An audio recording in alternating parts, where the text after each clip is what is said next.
এখন বর্ষাকাল, শ্রাবণ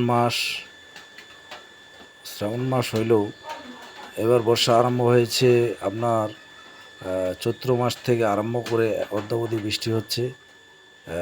বর্ষা প্রায় শেষের দিকে, তাই কৃষক তাদের শেষ সম্বল বীজতলা থেকে বীজগুলো তুলে এই ফসলি মাঠের তাদের আমন ধানের জন্য বীজ বপন করেছিল। কিন্তু এই শেষ বর্ষার সময় পর্যাপ্ত বৃষ্টির কারণে বীজতলায় পানির নিচে নিমজ্জিত হয়ে গেছে। কৃষক হায় হতাশ করতেছে। কালকে রাত 10টার থেকে বৃষ্টি আরম্ভ হয়ে অদ্যাবধি বৃষ্টি পড়তে আছে। আজকে 5ই আগস্ট, শ্রাবণ মাসের এটা প্রায় মাঝামাঝি বা শেষের দিকে হবে হয়তো। তাই কৃষক মাছ প্রচুর হয়েছে এবার, দেশি মাছ। এই দেশি মাছ বপন করেছে, বাড়তেছে।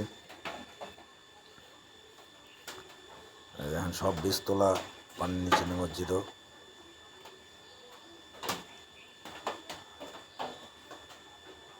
এত বৃষ্টি এবার হয়েছে যে কল্পনাই করা যায় না।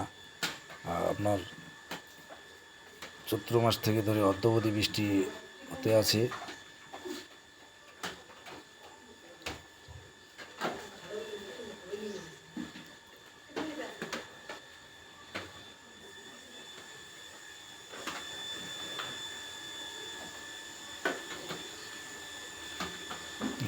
চেনুরাম বর্মন,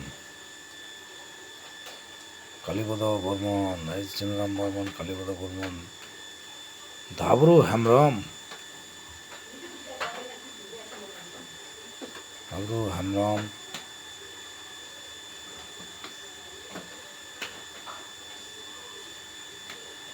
এই যে দেখেন সব ফসলের জমি পানির নিচে নিমজ্জিত।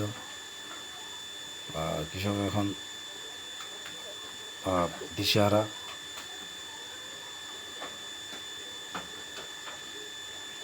এরা মুখে হাসি, কৃষকেরা শত কষ্টে মুখে হাসি ধরে রাখে। যাই হোক না কেন, এই হচ্ছে আমাদের গ্রাম বাংলার চিত্র। কষ্টকে তারা মুখে নিয়েই দিনাতিপাত করে। এটা হিমালয় কন্যা খ্যাত পঞ্চগড়ের বোদা উপজেলার বোদা ইউনিয়নের একটি ফসলি মাঠের চিত্র।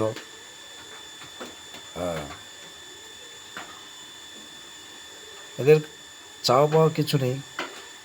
যদি কেউ দিয়ে থাকে, সরকারি কোনো বাজেট বরাদ্দ হয়, সেটা যদি পায় তারা অত্যন্ত খুশি হবে। সামান্যতেই তারা খুশি হয়, তাদের বিশেষ কোনো চাওয়া পাওয়া নাই। আর না দিলেও সমস্যা নেই, তারা এইভাবেই দিনাতিপাত করে অভ্যস্ত। এই কষ্ট নিয়েই তারা দিন যাপন করে।